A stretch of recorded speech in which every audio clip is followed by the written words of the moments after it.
today we're going to do another awesome video. And yes, my dad is cameraing. I'm starting off today. So yeah, let's get started.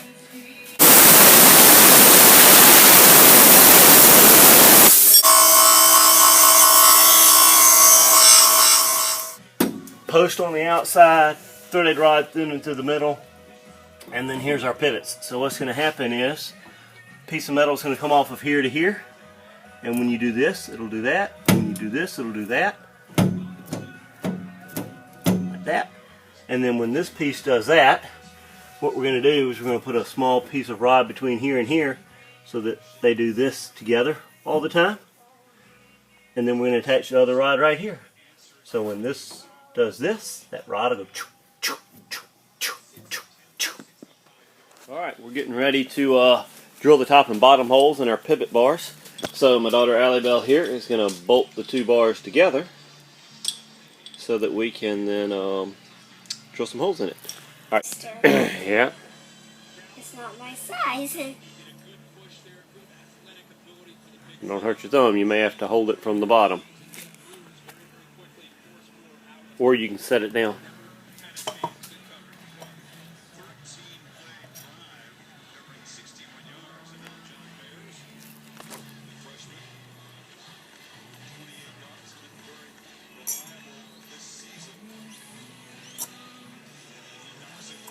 Done.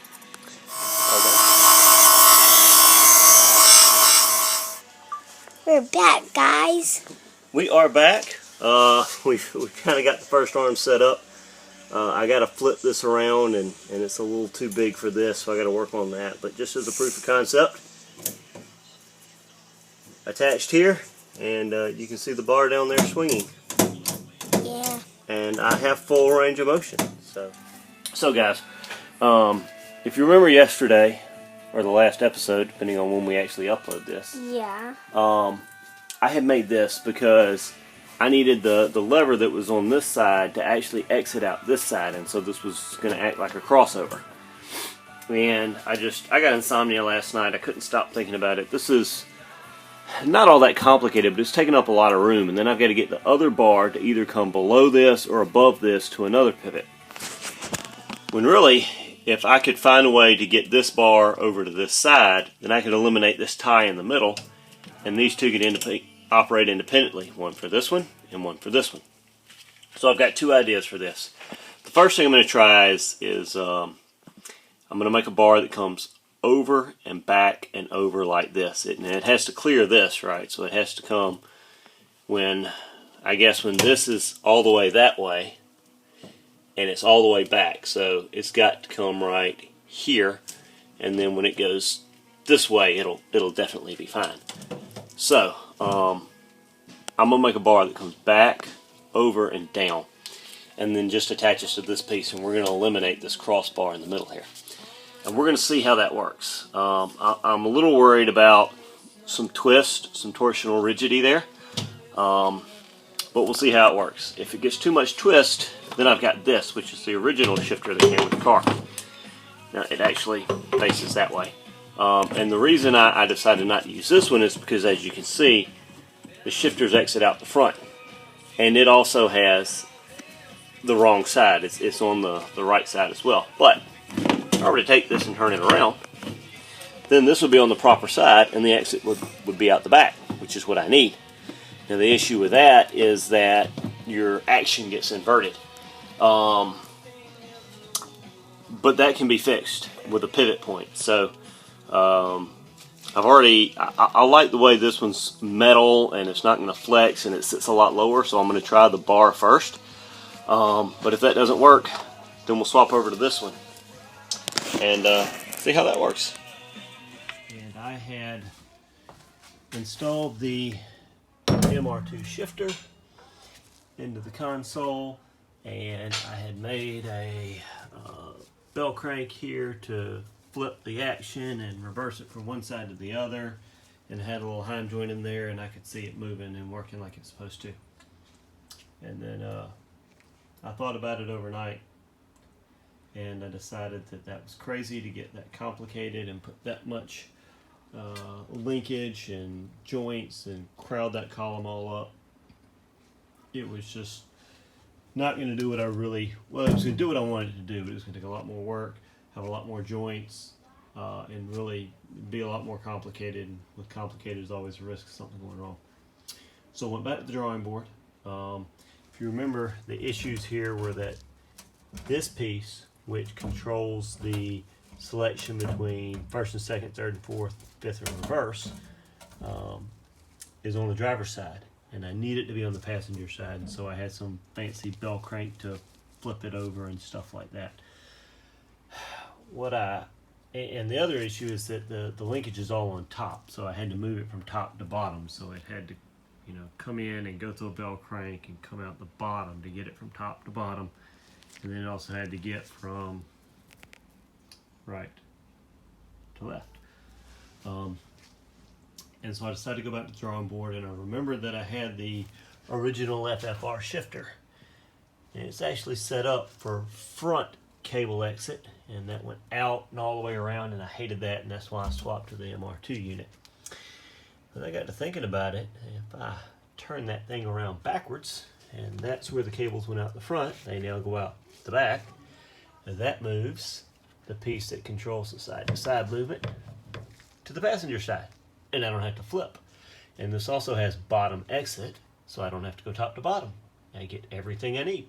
And the only issue is that the action on this piece right here is inverted. When you push the lever to the right, like you're going to fifth gear, it moves the joint backwards, which is actually towards first gear. So but that's actually a lot easier. It's a lot easier to work forward to back than passenger side to driver's side. So that's fairly easy. So Alright, so I don't think I've posted a video in at least a week, maybe 2. Haven't even bothered shooting a video in 3 or 4 days because I have been absolutely beating myself up over this shifter linkage. I'm on about revision 857, and I'm probably over 100 hours into the project at this point. So at some point I gotta sit down and clip all the videos together and post them, so I don't know exactly where this clip will make it into the montage, but I finally have something that's working. The shifter, I think I've definitely made some videos where I modified the shifter. I don't know what'll make it onto the web or not. So that's the Toyota shifter that came with the car, turned around backwards because it was originally set up to have cables that went out the front, so I flipped it around backwards. I had this piece right here. I took it to the machine shop, had them press it out and flip the rod around 180 and put it back. The reason I did that was to get that piece over there to the passenger side of the car. There's a rod joint on the bottom there. Comes out. This jog, this is Z, and the linkage is actually what's finally got me working. I was binding in multiple different places depending on how I adjusted it until I put that in there. That seems to have solved my issues. On the bottom side, I actually have gotten rid of the jack shaft that was down there, and I just have, let's see if we can, there it is. It's just a piece of square tube right now that's connecting the linkage that comes out of the passenger compartment to the one that comes out and runs through the engine bay. Connects to the transmission bell crank, which is what actually pushes us in and out here.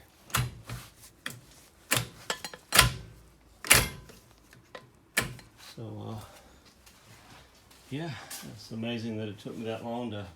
It's actually simplified the system a lot. There used to be a jack shaft right here connecting those two. I think pieces of that down here, yeah. Jack shaft, bronze bushings that allowed it. You know, the passenger compartment came in on one side, and then the engine compartment came in on the other, and it linked them together. And I could still use that, I think, but every time I put some kind of rotating linkage in, I get up and down movement. And I have very little clearance right there. So up and down movement is bad for me. So it works like it is.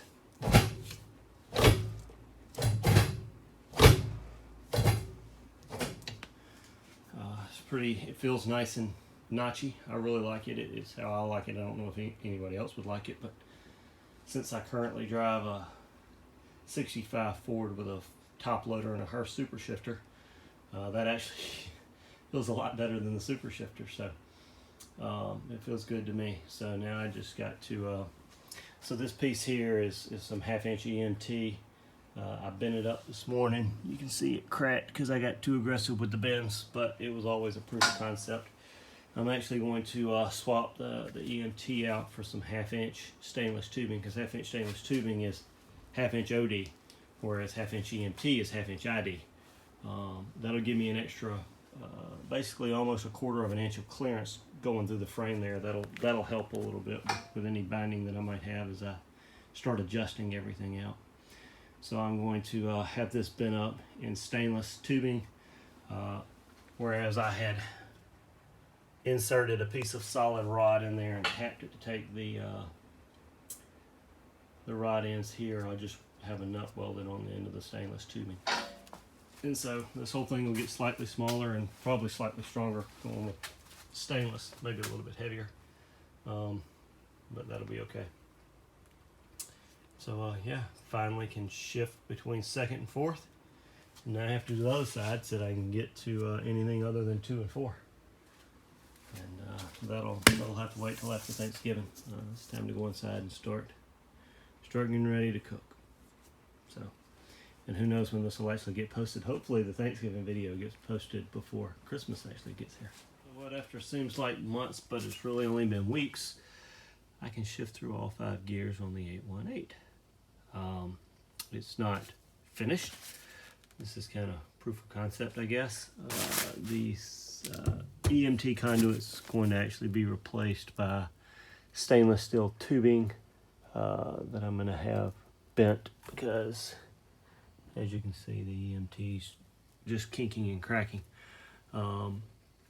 But I had to weld a bar in here that attached to the frame here, and on the other side I had the shifter bolted directly to the floor pan, and the floor pan was flexing as I was shifting gears.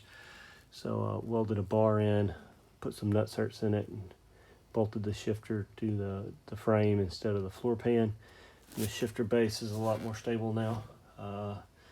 Those 2 conduits exit into the engine bay, and then basically just get solidly connected to the pieces that come out to the transmission. There's just a piece of square tubing in there. I'm gonna have to machine something nice to go there. Once again, this EMT will get replaced by stainless steel tubing. This square tubing here will get replaced. I'll find a rod end that's actually long enough to do what I need it to do. And this piece here I'll get off and get cleaned up and powder coated. And then this right here will get replaced by some proper rod ends and a piece of threaded stainless tubing.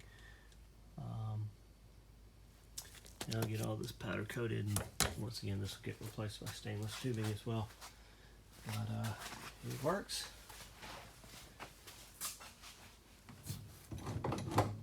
One, 2, 3, 4, 5, reverse, back to neutral. The stainless tubing will be a little bit smaller than the EMT, so I have a little more clearance. Should clean up some of the knocking and clacking. I'll also put some rubber grommets and foam in places that I need it to quiet things up. I may wind up machining this out of a thicker piece of metal. It's I think it's a 16th right, or an 8th, excuse me, it's an 1/8 right now. I may take it to 3/16. This piece here is obviously plenty heavy enough. It's just got to get cleaned up so that it doesn't look like garbage, because my welding is not pretty. I'll get that all ground smooth, weld up any crack that's in there, then powder coat that, get a longer rod in there. So that's it. We'll do one more video on the shifter when I get all the stainless tubing parts and I get everything powder coated and it's all back together in its final form. But for now, that's it on the shifter.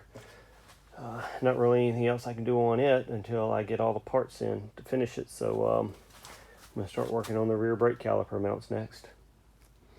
Probably be next weekend. Probably gonna take the rest of this weekend off and try to maybe work on the Arduino on the inside during the week. So maybe next weekend I'll get out here and start working on brakes.